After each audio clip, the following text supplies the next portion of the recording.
Olá, bem-vindos ao Brain Session, o podcast do Brain Innovation, e aqui a gente fala sobre inovação, agilidade, liderança do futuro e novas tecnologias.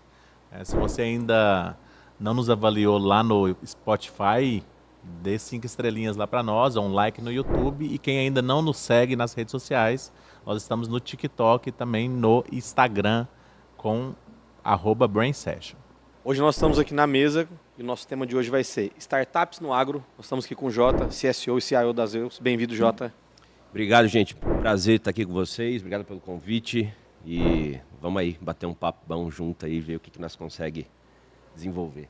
Tamo junto. E ao meu lado aqui, Carlos Ribeiro, CEO da Sensix. Bem-vindo, Carlos. Obrigado a vocês, pessoal. Obrigado pelo convite. Acho que o papo aqui vai render, viu? Tem bastante assunto bom aí pra gente. Já estava quente antes aqui, tem muita coisa pra gente conversar aqui. E ao meu lado aqui, Leandro Nazaré, nosso head hoje do Brain Solutions, que está como host do podcast ou como co-host para apoiar nesse bate-papo aí.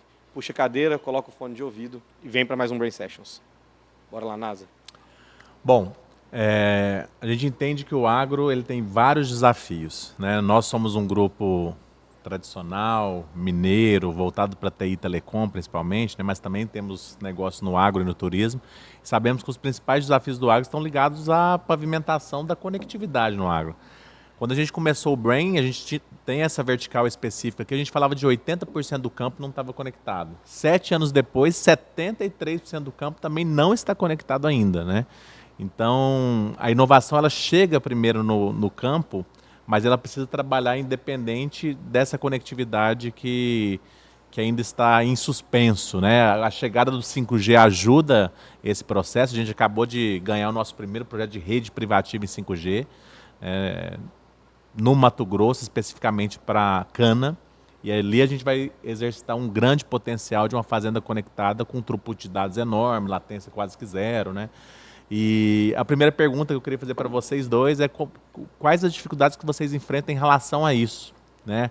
As soluções dos senhores, ambas precisam estar conectadas à internet e as dificuldades da conectividade no campo é uma verdade no Brasil. Como que vocês enxergam essa problemática e como vocês estão fazendo para resolver esse item específico? Legal. Vou começar aqui, depois passo a bola para o Jota. Cara, assim, a gente tem comentado bastante sobre como que a inovação, né, a tecnologia, ela acaba entrando no agro, né, na agricultura, no agronegócio. E eu gosto muito de fazer uma diferenciação que a gente chama entre tecnologias habilitadoras e depois vem a camada de aplicação. Às vezes um vai chegar na frente do outro, normalmente a camada de aplicação, que é mais ágil, chega primeiro e ela demanda as tecnologias habilitadoras, tá? E quando falo de tecnologia habilitadora, conectividade é uma dessas tecnologias, né? Mas na década de 90 a gente teve o advento do GPS, né, na agricultura. Isso mudou completamente a forma de produzir, né? Você trabalhar com RTK, plantio em linha, projetos de terraceamento. Então, alguns setores, inclusive como a cana-de-açúcar, chegou no último nível, né, de precisão relacionada a esse tipo de tecnologia habilitadora. Depois vieram os satélites, né, imageamento, né, hoje a gente está cada vez mais vendo novas tecnologias também vindo no satélite, como câmeras hiperespectrais, né, sensores mais robustos com radar, etc. E a conectividade, obviamente, é uma das tecnologias habilitadoras aí que também são imprescindíveis para uma série de aplicações no campo, tá? Quando a gente fundou a Sensix lá em 2017, né, na verdade fundamos em 2015, o produto foi lançado em 2017, a gente viu esse problema da conectividade, falou, como é que eu consigo gerar valor apesar da conectividade, né, do cara não ter conectividade. Então, startup tem que ser criativa, né? Então, hoje as nossas soluções, óbvio, são online, é um SaaS, né, uma plataforma. Normalmente o cara consegue acessar ali da sede. Então, acho que pelo menos essa questão de chegar uma fibra na sede já está resolvida em grande parte, principalmente quem trabalha com agricultura de fato. O cara precisa ali emitir uma nota fiscal, balanço, etc. E precisa ter pelo menos ali na sede. E aí essa questão de espalhar a internet no campo, a gente acaba resolvendo em algumas coisas, porque nem sempre eu preciso ter uma atualização em tempo real. O que é diferente em caso de IoT, de telemetria de máquinas, que são outras aplicações que precisam dessa conectividade em tempo real para fazer acontecer. Então, eu acho que existem várias soluções criativas que vieram, né, conseguindo romper barreiras, apesar da falta de conectividade, né? A gente até comentou lá, a gente tem podcast lá da Sensix também a gente comentou, né, com o Léo Sologurin, que é fundador da Zeus, também um pouco sobre essas dificuldades lá no início. Antigamente, cara, era um bitzinho de dado ali, você conectava via satélite de 1 em 1 hora, abria ali uma janelinha de 15 minutos, manda o textinho e é isso aí. Mas hoje, né, cada vez mais eu preciso enviar mais dados, né, por essas redes. Então, assim, eu acho que a conectividade é sim um grande desafio. É uma tecnologia habilitadora que vai proporcionar, não só ativar novas camadas de aplicação, como também melhorar as que já estão aí. A telemetria de máquinas, por exemplo, também. Antes era velocidade da máquina, RPM, motivo de parada. Hoje a gente já está transportando nas redes internas da fazenda dados de produtividade, Sim. dados de vazão, uma banda mais larga está disponível para o produtor, tá?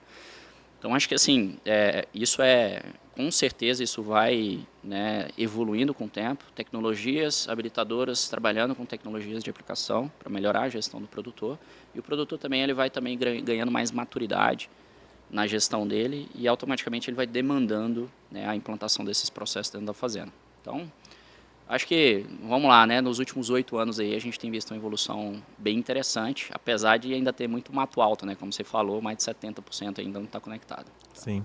A gente sempre teve essa ideia, né, de que com a chegada do 5G a gente ia resolver essa questão, porque o edital especificamente do 5G, ele abriu essa obrigatoriedade de quem ganhou as frequências iluminar cidades menores, né, iluminar a estrada, iluminar fazendas, né?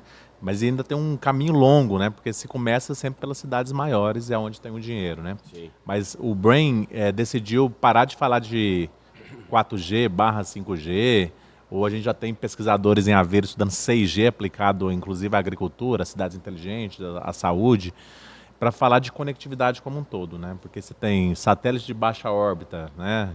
Acabou de chegar aí satélites da Starlink, né, por exemplo, que tem resolvido principalmente em florestas, né, que a gente tem um negócio de floresta, a gente tem um satélite de baixa órbita resolvendo parte desse negócio, né.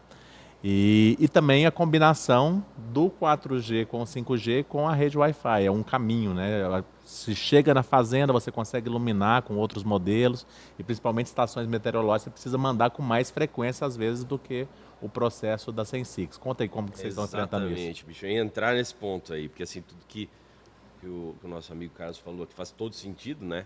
Mas na realidade da Zeus, a gente tem uma interface física que é as estações, né? Então, assim, eu tenho uma cobertura hoje expressiva de sinal no país, mas, cara, no cinturão do Cerrado aqui, que é onde está praticamente 90% dos nossos clientes, nós sabemos que até no telefone celular, quando você pega para viajar, você fica sem sinal por muito tempo. Você imagina no meio das plantações, né, no meio das culturas. Então a gente tem muito sinal, a gente usa muito sinal de satélite ainda, porque isso é um dos nossos diferenciais, inclusive, porque no final do dia, para eu entregar microclima, eu preciso ter a informação. E precisa ser a informação daquele lugar. Eu não posso só me basear em satélite, né? Porque hoje o nosso diferencial é ter daquele lugar, é ter o histórico daquilo e retroalimentar toda a inteligência que a gente oferece em algoritmo e etc. Então, ainda é um desafio grande para a gente. Nós conseguimos, obviamente, superar esse desafio com o serviço satelital, mas a conexão, e olhando aí para um futuro, né, quando a gente fala de IoT, para NB, que são situações e são soluções que vão nos ajudar bastante, mas ainda é muito incipiente. A gente já tem projetos, já estamos com estações que se comunicam com outros protocolos, mas ainda é um desafio. A gente vê aí que precisamos de mais alguns anos para realmente ter a estabilidade de confiar só em uma solução de transmissão para a cobertura total da nossa área. A gente não fala só de conectividade, né? Que a gente tem modus operandi, tem logística, tem parceiro, tem fornecedor que é nacional, tem fornecedor de fora. Eu passo a bola para o Carlos para falar lá dentro da Sensix hoje, como que é esse dia a dia para você integrar várias soluções de várias pessoas diferentes para dentro da plataforma hoje, que é um SaaS que vai fornecer esse tipo de informação e pode também falar um pouquinho do que a plataforma faz, onde está a maior rentabilidade de vocês nesse processo para o produtor lá na ponta. Maravilha.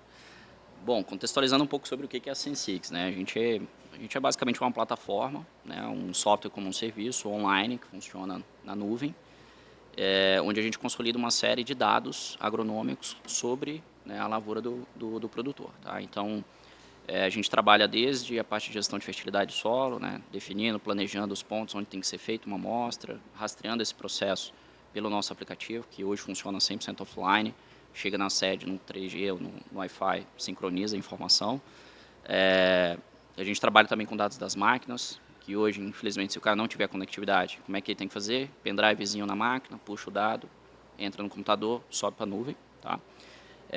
E também dados que a gente chama de sensoriamento remoto, né? Que são os dados ali de satélites. Hoje a gente conta com várias constelações de satélites, né? Da Agência Espacial Europeia, da Planet, né? Que são imagens praticamente diárias aí da lavoura. E o grande foco nosso é gerar recomendações, né? Para que o produtor consiga otimizar o uso dos seus insumos. Então, falando em fertilidade de solo, basicamente os corretivos e os fertilizantes. Né? Então, aplicar em taxa variável, mais onde precisa mais, menos onde precisa menos. Usar imagens de satélite para entender um pouco o comportamento da cultura. Dá para fazer adubação nitrogenada, aplicação de fitorreguladores em algodão, maturadores, dessecação. E também a gente trabalha ali com imagens de altíssima resolução também, usando drones, né? Que foi o nosso início ali. Para ver, por exemplo, detecção de plantas daninhas. O cara precisa fazer uma aplicação de herbicida, em vez de aplicar na área toda, aplica em 20%, 30% da área. Então, temos alguns algoritmozinhos de machine learning, de inteligência artificial, que detectam isso, e aí interfaceia isso com a máquina. Né? Então, normalmente as nossas recomendações terminam dentro de uma máquina. Né? Então, Excelente. Foco hoje, otimizar a aplicação de insumos, melhorar a eficiência operacional e aumentar a produtividade. Tá? E aí a gente usa uma série de fontes diversas de dados para poder deixar isso tudo muito palatável dentro de uma ferramenta única que você consegue dividir de tela, empilhar camadas de dados e assim por diante. Tá? Então, a gente avançou bastante nisso. Né? Hoje, a sede nossa é aqui em Uberlândia, a gente atende toda a América Latina, temos alguns clientes Brasil semana passada eu estava lá a 200 km do Chuí, visitando um cliente nosso lá de produção de arroz no sul. E a gente tem cliente em Roraima, tem cliente no Acre, Colômbia, Brasil Argentina, todo. né? Então é bem legal, né? Porque como a ferramenta é SaaS, é puro e diferente das EOS, por exemplo, a gente não tem esse hardware, né? Então facilita um pouco, né? Ter esse interfaceamento digital. Porém, a informação que é gerada pelo hardware é super importante. Para nós é muito melhor que, em vez do cara espetar um pendrive na máquina, trazer esse dado para a ferramenta, ele tem uma ferramenta de telemetria, né? Consegue pegar essas informações, automaticamente enviar para a nuvem e a gente integra com o sistema que está na nuvem. Isso facilita muito o trânsito de dados para dentro da ferramenta para tomar essas decisões agronômicas. Mesma coisa com chuva, né? Poxa, eu preciso saber, a gente precisa fazer um cálculo do balanço hídrico, alguma coisa, eu preciso da informação da chuva. Como é que ela é coletada? O produtor vai escolher. Hoje eu tenho um produtor que é cliente nosso de 70 mil hectares lá no Mato Grosso que está fazendo no copinho, né? Pluviômetrozinho de plástico, todo dia, 6, 7 horas da manhã, sai o carinha na motinha, vai lendo os pluviômetros, tira, vira, pá, de novo, aponta lá no software, faz um mapinha de chuva, vê onde que choveu mais, menos ali na noite e está tomando decisão. Ah, mas se ele tiver pluviômetros digitais, não é muito melhor? Óbvio, é muito melhor. Tem que ter conectividade, aí ele tem que trabalhar nas camadas, habilitadores, investir, ter uma ferramenta como a Zilpus, por exemplo, para que essa informação seja mais rapidamente enviada para a nuvem, e uma vez que ela está na nuvem, vem para a nossa plataforma e a gente opera as decisões ali dentro, cruzando aquele dado de chuva com dados de solo, dados de manejo, dados de máquinas e assim por diante. Tá? Então, isso é o que a Sensix faz. Né? A gente tem uma missão, né? A gente escreve na camiseta, nossa missão é transformar fazendas em ambientes de gestão orientada a dados. Então, como a gente vai fazer isso? Vai ser consultoria, com tecnologia, enfim, não importa. Né? O que importa é que a gente consiga atingir essa missão. Tá? Bom. Então é mais ou menos essa pegada aí que a gente tem trabalhado, tá? Ó, já uma possível parceria, né? Onde a Sensix está, que não tem estação meteorológica, indicar já Zeus, acontece, viu? Pode né? ficar tranquilo. Tem muito cliente nosso que tem Zeus também. A gente se encontra Pelo bastante. contrário também. Acho que uma das principais dores de qualquer produtor ou de companhia agrícola, né? Hoje, mais tarde, a gente vai receber aqui Algar Farm, é a gestão dos dados mesmo. Né? Cada startup tem a sua própria plataforma, tem o seu próprio portal, tem o próprio aplicativo, mas o tomador de decisão ali, seja o dono, seja o gestor da fazenda, ele precisa correlacionar esses dados, né? Então, a Sensix, na sua mega evolução aí de sair de processamento de imagem de drone para uma plataforma de gestão de dados, independente de onde vem esse dado, ele caminha para resolver essa dor latente, né? Como correlacionar isso? E aí, com a chegada aí das tecnologias mais emergentes, a gente está estudando bastante semana a gente lançou o Data Lab, né? Já convido você que está aí, a gente vai colocar o link aqui embaixo do nosso Data Lab. A gente foi para o Vale do Pinhão, em Curitiba, e montou o primeiro lab de inteligência artificial generativa essa semana. E o agro é uma das iniciativas que a gente quer trabalhar lá. Com a chegada da inteligência artificial, isso vai ser consumido de uma maneira muito mais fluida, né? Porque hoje, basicamente, você está olhando o passado de um monte de dados que foi gerado pela estação de clima, pelas coletas de solo, pelas máquinas, pelos drones, pelo satélite, e com base nesse monte de dados, né, você está fazendo uma recomendação preditiva, né, de uma aplicação, de um plantio, de uma pulverização específica, a famosa agricultura de precisão, com base nisso. Como que vocês enxergam a evolução dos serviços de vocês, né, com a chegada de uma IA generativa que vai exigir cada vez mais um mega processamento de dados, né, e uma correlação de dados que muitas vezes não está tão estruturada. Você tem dados externos, você tem dados internos, você tem dados sendo consumidos aí num data lake ou no máximo numa planilha centralizada, né? Como que vocês têm enxergado esse futuro com a IA generativa chegando? Eu vou dar um passo atrás e falar um pouco da tua primeira questão ali, né? Que é muitos dados, muitas fontes, muitas ferramentas para tomar de decisão, e a gente enfrenta isso praticamente diariamente, porque a informação de clima, pelo fato de você precisar ter a interface física, que a gente nas vezes não chama mais de estação, tá? A gente chama de PIC, que é uma interface física, porque hoje nós prestamos serviço de monitoramento por hectare. Nós não vendemos estação. Ah, legal. A estação, ela é nossa interface física. Assim, a gente precisa dela. O caminho até o objetivo final. Exatamente. Então, assim, ela é um dos pilares do serviço, mas hoje a cobrança é por hectare, né? Então, assim, o serviço é por hectare. Por quê? Porque a gente já começou a andar nesse sentido, usar de inteligência artificial para andar nesse sentido. Então, recentemente, a gente fez um lançamento de algumas funcionalidades específicas para a cana, no qual eu já tenho, né, todo o mapeamento do meu cliente, eu sei o que está acontecendo microclimaticamente falando, com uma estação a cada 250 hectares aproximadamente, e eu consigo indicar para ele a nível de talhão qual que é a propensão e a favorabilidade de ter a incorrência de uma praga específica, como uma cigarrinha, então uma broca. Então já temos essas funcionalidades, já temos alguns clientes que já estão usando. Então, assim, isso sai simplesmente só de eu passar se choveu, se não choveu, o quanto choveu, qual que é a temperatura, não. Eu já estou levando a inteligência para o meu cliente, né? Excelente. E inteligência que está intimamente ligada a clima. Então, assim, a gente entra só especificamente em coisas que o clima favorece ou não favorece para que aconteça e que o cara consiga, né, que o nosso cliente consiga, no final do dia, tomar decisão com base nisso. Então, assim, cigarrinha dá um puta prejuízo, né? Então, assim, cara, como que a gente faz para se antecipar? Então, nós já estamos caminhando para esse lado. Acho que a IA veio, não tem mais como sair dela, né? Todo mundo vai precisar estar dentro desse jogo. E no final do dia, o dilema hoje está sendo quem vai ser o detentor da solução a única solução que o produtor vai ter para ver tudo. Todo mundo quer ser essa solução. E essa briga, assim, ela acontece, briga, obviamente, no sentido, né, figurativo da coisa, e eu acho que ainda é um ponto que está em aberto. Todo mundo quer, né, e vai chegar uma hora que talvez não vá ter uma em específico, porque realmente existem situações de soluções especialistas, né, que é muito difícil você ter esse jogo, né? Lidar com todas as variáveis, né? Exato. Concordo.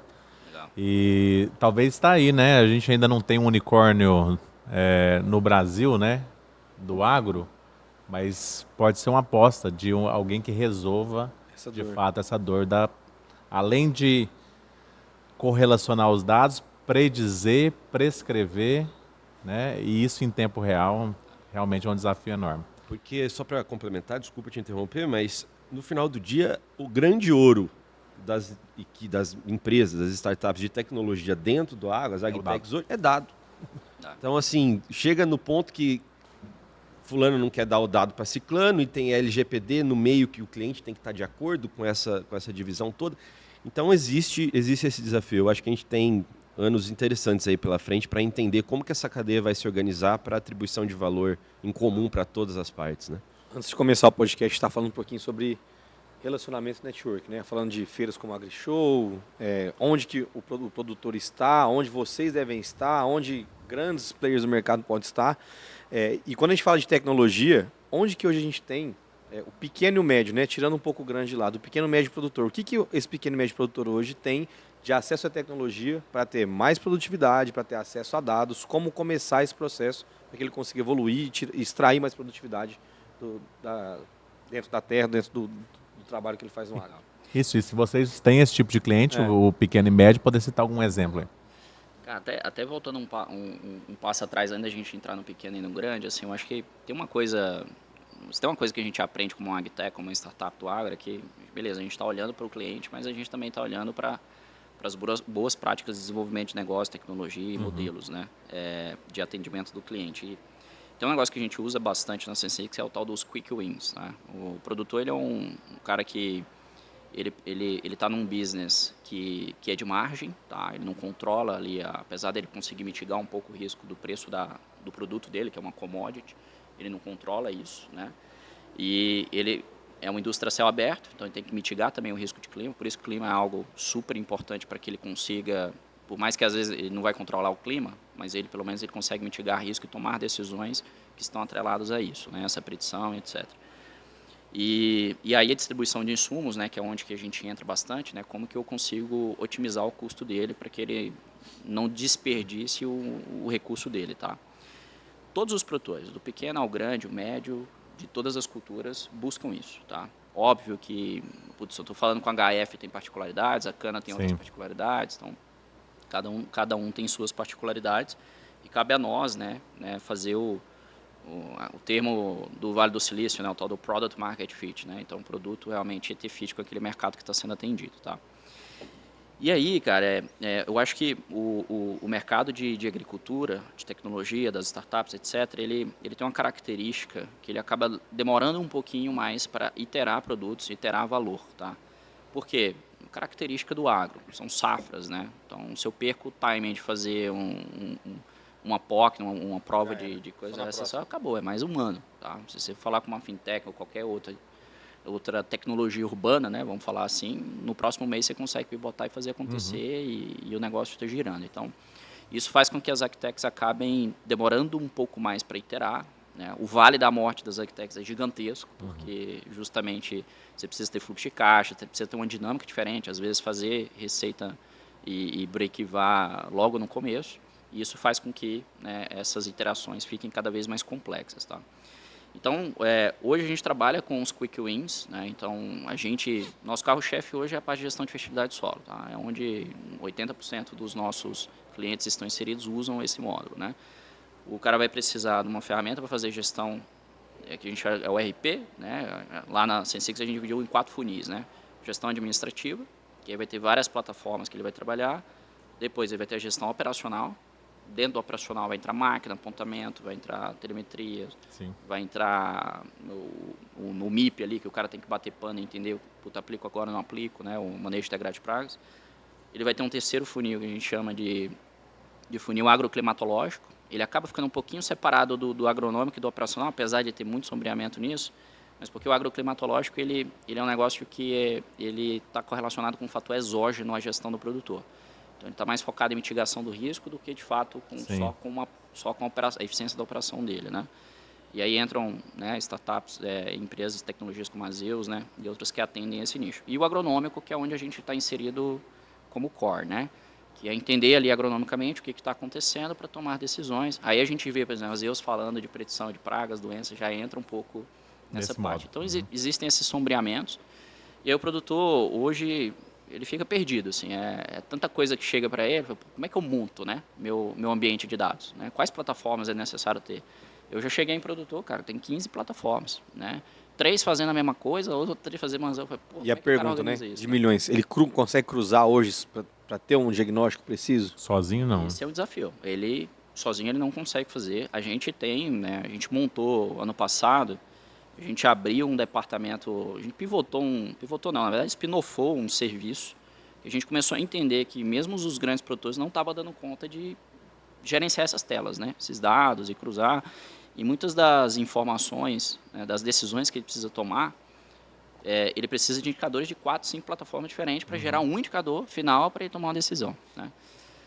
E a gente entende que ainda não existe, nem sei se vai existir uma plataforma que faz tudo, né? Então, é complexo porque tem realmente dados, às vezes você tem que destrinchar o dado e ele vai estar dentro da ferramenta especialista. Mas o que a gente fez foi, cara, vamos fazer o seguinte, vamos conhecer exatamente quais são os dados e os indicadores que são importantes para o produtor.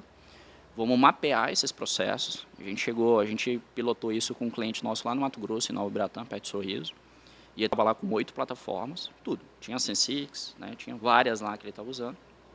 E aí a gente mapeou mais de 50 indicadores, segmentou esses indicadores em operacional, agronômico e administrativo. E aí a gente pegou onde que o dado, como é que eu construo esse indicador, a partir de que dado e onde que ele está. Beleza, fizemos isso. E aí fizemos uma consultoria de mapeamento de processo de ponta a ponta, tirando o chapéu de startup, de tecnologia, e colocando o chapéu realmente ali, quase pegando a caneta do produtor para poder fazer. Isso virou um produto, um serviço nosso, que a gente chama de assessoria em agricultura de decisão. Né? Então, a agricultura de decisão é basicamente você pegar dados e tomar decisões em cima de dados.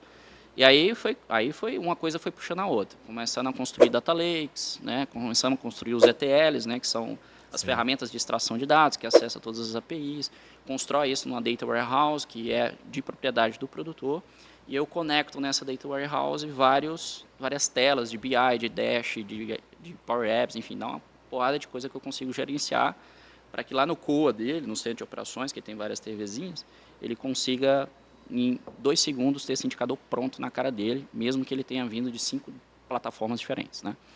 Ah, eu vou destrinchar o dado nesse BI? Óbvio que não. Eu vou ver indicadores macros. A gente montou um sistema de 3 níveis. Eu tenho um nível que é o dono da fazenda que vê, né? A gente tá dando essa consultoria para um grande grupo lá na Bahia também, que é o Grupo Sérios, as Sementes da Aurora, assim, que tem um nível de gestão muito legal. E nele, a gente também está fazendo esse processo todo, né? Ele fala, eu quero a tela do um one page aqui com todas as informações para que eu olhe e tome a decisão. Isso. Mas a pergunta é, Jota, hoje, por mais que ele tenha o dado na mão, o produtor ainda tem aquela insegurança de tomar a decisão baseada em dados, ou ele vai no meio a meio, ele vou tomar uma parte aqui, outra não? Como que está esse processo? Consulta a primeira geração? A maturidade hoje do produtor, né, de quem está ali na linha de frente. Esse cara olha o dado e fala, vou tomar uma decisão 100% baseada nisso, ainda tem aquele receio, mas eu não tinha isso e já rodava, já tinha certa produtividade, já tem meu feeling, tem minha experiência. Irmão, gerações, né? Vou contar como é que a gente faz, e aí acho que é muito um pouco, eu julgo assim, um pouco nosso esse negócio, né? Porque a nossa empresa é de um agricultor, né? Então, assim, a gente vive a dor dele todo dia. Então, se tem alguma coisinha que a gente dá um passinho, ele fala, não, irmão, não é por aí. Então, assim, ele tem essa vivência. Obviamente que a gente encontra diferentes tipos de clientes, né? Então, assim, a gente costuma, lá nas Zeus, separar entre centralizador, que é mais aquele cara mais tradicional, que bate o bico da bota lá para saber se vai plantar ou não, que tem mais uma reticência de, vou querer um sistema, uma tecnologia, não vou acreditar 100%, preciso ver para crer, que isso também é do nosso setor, né? O lance do ver para crer. Então, prova de conceito, cara, não tem jeito de você entrar num cara que tem essa postura sem uma prova de conceito para ele, né? Tem o profissionalizado, que já é, porventura, um filho de um centralizador que estudou, que é agrônomo, que volta para a fazenda e que já tem acesso à tecnologia, estudou, sabe como funciona e quer trazer aquilo para a realidade, mas ainda tem ali... também ele precisa ver para crer, mas é diferente, ele já sabe que aquilo entrega valor. Outra, né? Entende? E tem as companhias agrícolas, que ainda estão falando de um profissionalismo muito alto, que já tem CIAs, COAs e já trabalha de um outro jeito, uma equipe já preparada, já vê a fábrica a céu aberto, né, no pé da letra, digamos assim. Então, com base nesses 3 tipos de personas que nós encontramos aí, né, de perfis que a gente encontra nos nossos clientes, nós temos uma área de de sucesso do cliente, que a gente divide de acordo com a classificação dos nossos clientes, e atendimento a esses caras é diferente. Então, assim, tem a reticência? Tem, cara. Existe. Muitas vezes o cara liga e fala, ó, eu acho que em tal lugar choveu tanto, você só marcou tanto. Caramba. Aí a gente tem que pegar nosso time de meteorologia, que também fica, Levar pro campo. cuidar o cara com carinho. Não, seu Zé, calma lá, nós vamos te explicar como que é. Aí faz todo o histórico, pega imagem, chega na prova para ele ali, que realmente choveu aquilo, aí fala, entendi. Esse processo vai fortalecendo e vai trazendo a confiança. Então, depende muito do perfil, tá? O segundo perfil, cara, ele nem questiona. Aconteceu, tamo junto, vamos para frente e vou tomar decisão com base nisso. E a companhia agrícola já tem o outro modus operandi, né? Então, não sei se eu consegui responder, mas como a gente sana isso é com um customer success assim, muito atuante. E uma boa segmentação, né? Não dá para atender com o mesmo vendedor, com o mesmo relacionamento com o cliente, Não tem como. os diferentes perfis, né? E a gente fala do agro de terceira geração chegando, né? Os netos estão, principalmente no Brasil, assumindo as grandes fazendas, as grandes lavouras, né? Então esse neto já estudou fora, ele foi fazer um MBA fora do país. Né? O que o pai sofreu tentando convencer o avô, ele já sabe alguns caminhos para antecipar isso. Então, talvez a chegada pela terceira geração ajuda a dar mais tração. E no Brasil a gente ainda tem a vantagem da safrinha, que pode ser um modelo para testes de algumas culturas diferentes, né? E várias culturas sofrem muito por conta de clima, né? Eu lembro muito do Léo comentar com a gente quando veio aqui no Brain no inicinho. Olha, a gente estava montando uma super solução de clima e quando a gente mostrou a tela para o primeiro produtor, ele olhou e achou super complexo e falou, cara, vai chover ou não vai chover? Eu queria um negócio aqui na palma da minha mão que mostrasse. Aí o Léo voltou para casa e falou, então ele quer um aplicativo. Foi lá, fez um aplicativo, mostrou aqueles mesmos dados num aplicativo petitinho. Ele olhou de longe assim e falou, cara, vai chover ou não vai chover, né? Eu acho que o grande dilema do produtor que tem aí a sua operação a céu aberto é, e aí, o que eu faço, né? O que eu faço hoje? Então, essa sensibilidade do clima, ela afeta muito.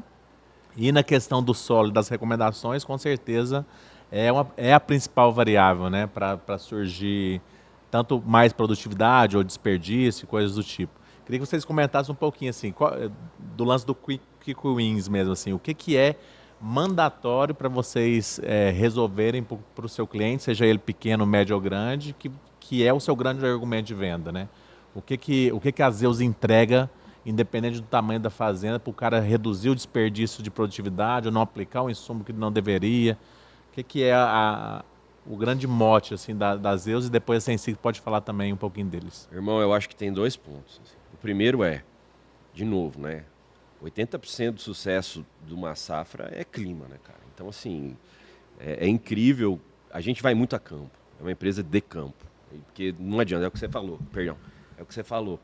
Não adianta fazer um trem ali e o cara não vai usar, cara, porque ele vai olhar e falar, tá, mas e aí, tudo isso aqui, o que eu faço? Planto ou não planto? Entendeu? Colho ou não colho? Então, se a gente vai mudar uma imagem no aplicativo, nós vamos pro Mato Grosso, nós vamos pro Piauí, vamos ver qual é que é, nós vamos com o cara lá, o cara que tá para pegar isso. Acho que esse é um ponto, né?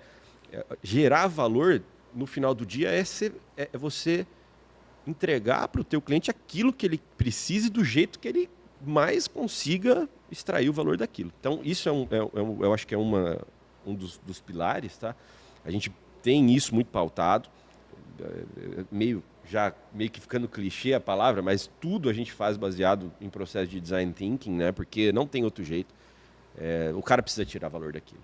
E hoje em clima, graças a Deus, a gente está aí como líderes, né? Não só em área coberta, como quantidade de clientes, nos maiores clientes do Brasil, graças a Deus. Esse é um ponto. Graças a Deus, muito trabalho, né? E outro ponto, que o clima, cara, é um negócio muito louco, assim. Eu conheço a Zeus há muito tempo já, e estou na Zeus fixo, né, como exercendo como CSO e CIO há 2 anos. E, cara, o clima é um negócio que você sempre vai ter papo com o produtor. Sempre surpreende. Sempre, cara. Porque, assim, o clima é uma coisa que ele liga pra gente, e se ele achar que vai chover, ele liga. E quando a gente fala que vai chover e não chove, porque também Acontece, você não tem como chuva de manga agora com esse último ano que nós tivemos um padrão climático complexo. Foi difícil, né? Não é tão simples assim você conseguir acertar 100%. Então, assim, te respondendo, eu acho que é isso, cara. O que a gente consegue trazer para ele, no final do dia, é o que ele precisa de informação para tomar decisão e ter, né, esse saving, ter uma produtividade melhor, baseado no que o clima influencia no dia a dia dele. Uma das coisas, uma palavrinha que você falou, chama muita atenção nossa aqui, né? Porque a gente normalmente, quando a gente fala de metodologias, já a agência que a gente trabalha aqui no Brain, a gente tem uma dificuldade de levar isso para o campo, de mostrar para o produtor o que é e como que esse método pode inovar. E a gente trabalha muito com isso basicamente em todos os projetos do Brain Solutions aqui.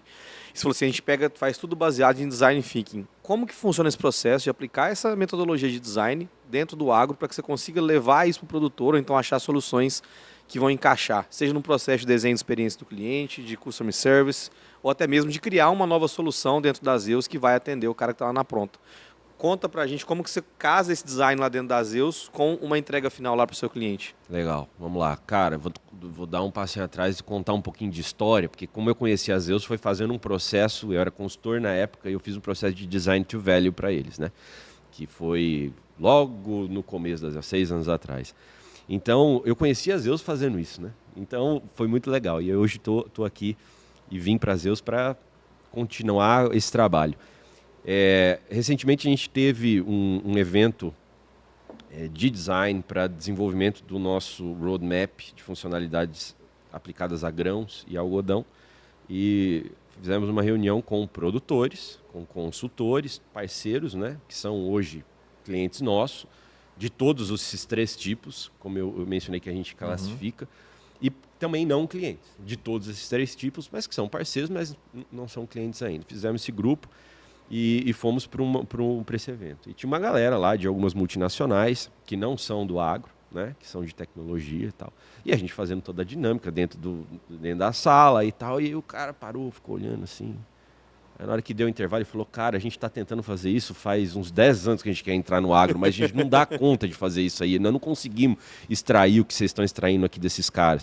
É muito mais do jeito que você consegue falar. Eu acho que você tem que se conectar. Condução, né? Linguagem, né? Exatamente. Eu acho que a cultura e a linguagem, isso abre a porta, porque ele se sente bem, né? E tem que ser verdadeiro. Eu acho que é um setor de verdade, né? Excelente. Então, quando a gente faz essas dinâmicas e tira muito valor, muito insight, muito caminho, muita rota estratégica de inovação, aí é um processo já interno, onde tem todo o time de PMs que a gente internaliza, coloca, faz toda a defesa, né, traz isso para um processo de betting table mesmo, para conseguir movimentar a corporação como um todo, né, a empresa como um todo, para entender o que é o valor daquilo para o cara que está na ponta. Porque não adianta um desenvolvedor falar, não, beleza, irmão, tem que codar isso aqui.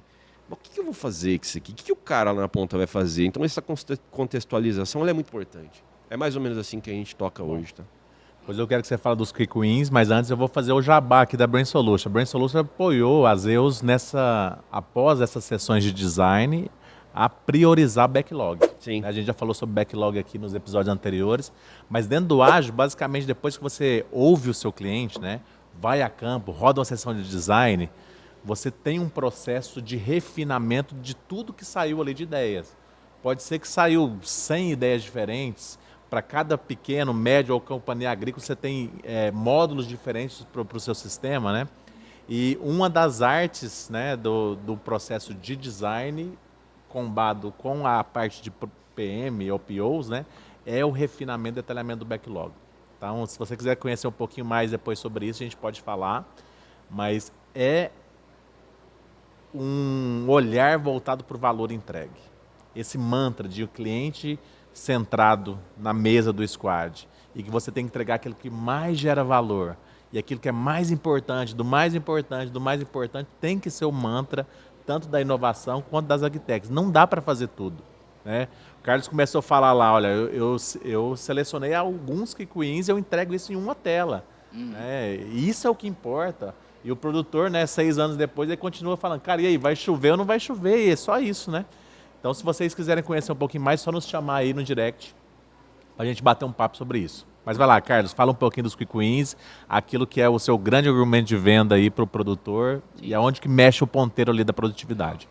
Eu acho que uma característica das agtechs, como o Jota falou, é o tal da botina suja, né, cara? Se você não souber se comunicar com o produtor e extrair realmente o que ele necessita ali naquele momento de entrega, você não consegue ter sucesso, né? Você não consegue progredir na entrega de valor.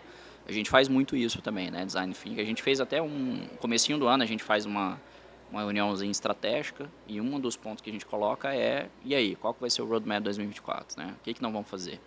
Né? Quais são as entregas macro, como é que essas entregas macros estão subdivididas em entregas micro e qual que é o prazo para cada uma, né? Uma das coisas que a gente sempre bateu muito forte lá na Sensix é a questão de ter uma boa previsibilidade em relação ao roadmap e como que ele entrega valor. E a gente tem algumas personas, né, além de atender o produtor rural, né, o agricultor na ponta, a gente também atende consultorias de agricultura de precisão. Então chega uma hora, às vezes, e aí, eu vou entregar isso aqui que a consultoria pediu ou isso aqui? Tá, mas isso aqui será que vai valer para os dois? E normalmente sombreia bastante coisa e tal. Então a gente faz muito esse processo também, Design Thinking. E para mim, até uma das reuniões que marcou bastante que a gente fez no começo do ano foi quando a gente definiu, tá, o que o produtor quer, o que ele está buscando, né? E a gente chegou à conclusão de 3 coisas principais, né? Ele quer mitigar risco, aí entra várias coisas, né? O próprio clima é muito sobre isso, né?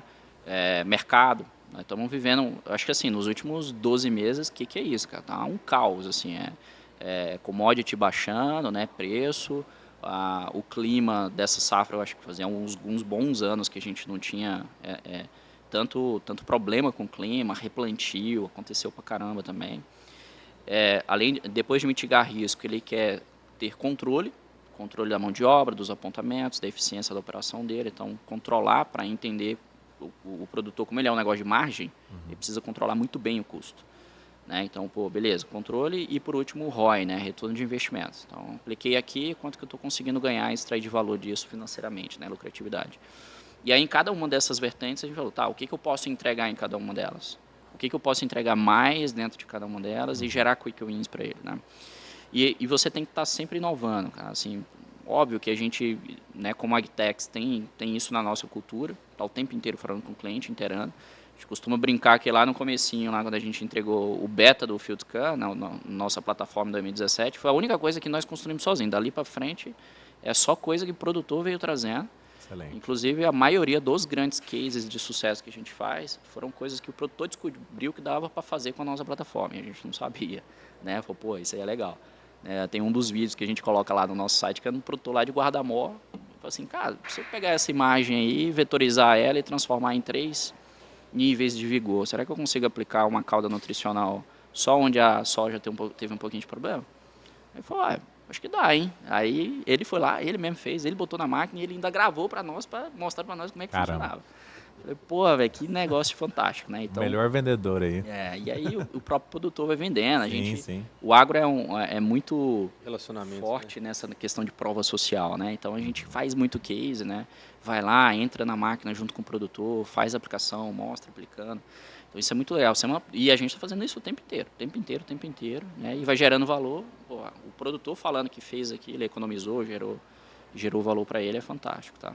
Então, acho que é muito isso, assim, os quick wins são interessantes porque a partir do momento que você está sempre criando valor nesse relacionamento, você vai criando esse valor, vai conquistando mais, mas, igual o Jota falou, pô, às vezes eu vou ter que sentar ali com os produtores e falar, cara, o que vocês querem para o futuro, né?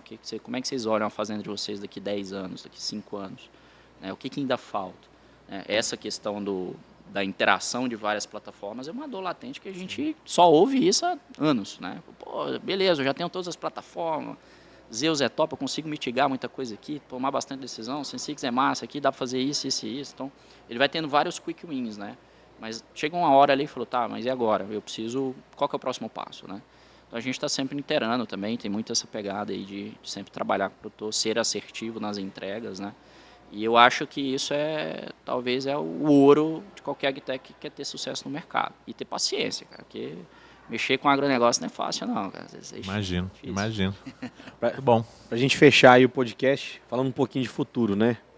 Destaca pra gente um destaque seu, Jota, e um destaque seu também, Carlos, pra gente do que esperar do futuro ou de alguma inovação recente que a gente teve no mercado do agro que pode transformar o jeito que a gente olha hoje produtividade e o campo aqui no nosso país, também no mundo. Começar, Jota? Vai lá, irmão. Cara, beleza, vamos pegando o gancho. Então, assim, a gente falou de tecnologias habilitadoras no começo, então acho que os próximos anos aí, a gente tem um estigma lá que a gente fala sempre de 2030, né? O que vai acontecer em 2030? Se a gente olhar o que aconteceu em 2015 e onde nós estamos hoje, é outro lugar, cara, é outro cenário, né? Então, assim, o que a gente tem visto muito de tendência, tá? Conectividade, obviamente, é uma tecnologia habilitadora que vai mudar, né? Eu lembro quando no começo da Sensix não tinha visto 4G de alta velocidade espalhada na fazenda. Hoje é comum você chegar lá e o cara está com uma 4G aberta, uma 4G privada, fazendo rodar, telemetria, transferindo dados em alta velocidade. Eu lembro que a gente foi numa fazenda lá em Sapezal, e, cara, tava tendo uma colheita de algodão. Do nada, na telinha lá, sai uma bolinha da colhedora. O que é aquilo ali? O rolinho do algodão que saiu, já tem todas as localizações, tudo. Cara, isso, há pouco tempo atrás, era impensável. Então, assim, eu acho que a conectividade vai habilitar muito dessas camadas, né? Enfim, né? Tanto por 4G, por 5G, fontes diversas de internet, como a própria Starlink também fez uma parceria com a John Deere recentemente para poder conectar máquinas de uma maneira mais P2P. Então, bem interessante. Isso vai criar camadas interessantes e melhorar as camadas que já estão aí também. Novas tecnologias de aplicação que estão começando a ganhar corpo essa década, né, até 2030, por exemplo, a robótica. Então, hoje, enfim, você tem várias empresas multinacionais, startups, criando realmente robôs que fazem sentido para poder automatizar operações dentro da fazenda, tá? Isso vai ser fantástico. À medida que a conectividade vai avançando, eu acredito que até 2030 a gente vê alguns modelos de fazendas 100% automatizadas, tá? Um robô, com tudo automatizado. 2030, estou falando de 6 anos, tá? A partir daqui. E talvez venha antes, não sei. Vamos ver o que acontece. Então, robótica, mais conectividade nas fazendas mais conectadas, uso de inteligência artificial para poder cruzar vários tipos de dados e trazer indicadores que o produtor sozinho não dá conta, né? Hoje ali a gente já fica doido que a gente está analisando mais de 50 camadas de informação. Um ser humano não consegue fazer isso. Então, com certeza, inteligência artificial. Então, vamos olhar para 2030, tem bastante coisa legal para ver. Tá? E Jota? Pô, vai parecer repetitivo, mas não tem como falar nada diferente disso, né? A gente também, a gente vê exatamente os mesmos pontos, a gente depende muito de conectividade, né? Como eu falei no começo aqui, a carência dessa área, desse cinturão do cerrado nosso, ela hoje existe, então a gente está vendo que vai acontecer muita coisa, muitas empresas procuram a gente, né, com soluções, com novos dispositivos para esse tipo de conectividade, então faz todo sentido. Robótica, sem dúvidas, né, veículos não tripulados, cara, não tem mais coisas volta, autônomas, né? coisas. Exato, não tem mais volta. Você vai ver hoje, cara, uma aplicação com drone, etc., as vantagens que traz, as condições que só o drone consegue fazer, previsibilidade, estágios fenológicos específicos. Então, assim, também acho que não tem volta, né? E a inteligência artificial, irmão, não tem como não ter mais. Assim, você imagina o que vai ser, a gente fala 2030, mas tá logo ali, né? E as coisas acontecem muito rápido. A cada dia que passa, você vê, tem uma nova ferramenta de inteligência artificial que aplica uma técnica diferente, etc. Tal. Então não tem como fugir disso. São os 3 pontos também que nós temos na nossa visão e que a gente está pautando e se preparando e já começando a andar com algumas coisas nessa direção. Muito bom, concordo plenamente. E nós fizemos uma fazenda conectada, Fazenda Canadá da Algar Farm. Então já vou deixar o link aqui para vocês participarem da Farm Show, que já está aqui, o mês que vem a Farm Show. E a gente mostra essas demonstrações, máquinas autônomas, drones autônomos e principalmente a central de inteligência Algar Farm, que faz essa correlação desse monte de dados de várias startups que estão lá presentes junto com o Marlos. Isso focado sempre em produtividade, inovação e diversificação de cultura. Algar Farm, além de agricultura, tem pecuária e tem um negócio de floresta. Então, são 3 grandes negócios diferentes em que, com certeza, tanto conectividade, robótica, IoT e inteligência artificial vai mudar esse mundo. Né? Então é uma aposta que eu também tenho e convido vocês. A gente vai deixar o link também sobre a rede privativa 5G para fazendas. E tenho orgulho de falar que a gente tem a maior rede hoje 5G aplicada, porque no universo de cana, no Mato Grosso, a gente conseguiu fechar mais de 100 antenas de 5G para essa fazenda. Muitos sensores, a gente fala que em 2023 a gente tem 10 sensores por pessoa, 2025 nós vamos ter 30, 2030 nós vamos ter mais de 100 sensores para cada habitante. Então só o 5G para conectar essas coisas tudo. E aqui em Minas, né, a gente fala de Internet of Trem, né? Como é que a gente vai conectar esses trem tudo no e eu mesmo espero lugar. você na Farm Show para a gente te mostrar como que a gente tem feito isso aqui no Grupo Algar. Fechado? Bom, nós vamos agradecer. Obrigado, Jota, pela participação aí. Pode deixar suas redes sociais, contato no LinkedIn para a gente ir encaminhando para o final do episódio. Beleza, valeu. Obrigado de novo. Foi top demais o papo aqui. Passou rápido. Tamo demais, junto. só. Pô, podia marcar umas 2, 3, né? Vamos fazer a parte 2. E eu não sou muito de rede social, não, mas eu tô lá no LinkedIn, lá como Júnior Leardini. Não dá para colocar J lá, né? Mas é isso aí. A gente, quem quiser conectar, tamo lá. E é só pedir que nós estamos juntos. Fechado. Obrigado mais uma vez, Carlos. Deixei os contatos da Sensix, seu LinkedIn, seu Instagram, se tiver também, fica à vontade. Beleza, LinkedIn também, Carlos Ribeiro lá. Seguir, enfim, a gente posta bastante coisa legal aí sobre atualidades, né, coisas sobre novidades, tendências também, a gente gosta bastante de gerar conteúdo lá na Sensix. Acompanha também nas redes sociais Sensix AG, o nosso site é sensix.ag, nas redes sociais, Instagram, bota Sensix AG que vocês vão encontrar bastante coisa lá. A gente faz questão aí de trazer bastante novidade aí para o público aí e gerar essas discussões aí benéficas sobre o futuro. Show. E Nasa, Zeus, desculpa, mas Pode Zeus falar. é @Zeus Agrotech, então... tá tudo aí, certo. vai achar. Nasa, suas redes aí, seus contatos. Muito bom, Leandro Nazaré em todas as redes sociais e @Leandro Nazaré também no Instagram. Meu arroba é Vini Grevi ou Vinícius Grevi, lá dentro do LinkedIn. Muito obrigado por escutar mais um episódio do Brain Sessions no Spotify ou no YouTube, independente da mídia social que você está consumindo esse conteúdo. Aqui embaixo tem um link do Brain Solutions, caso você queira entender como que a gente trabalha para desenvolver produtos inovadores para médias e grandes empresas, só entrar em contato com a gente aqui que um dos nossos consultores vai falar com você também. Não esquece de deixar seu like no YouTube ou 5 estrelas aí no Spotify. Vejo vocês no próximo Brain Sessions e obrigado. Obrigado, tchau, tchau. Valeu, gente. Obrigado.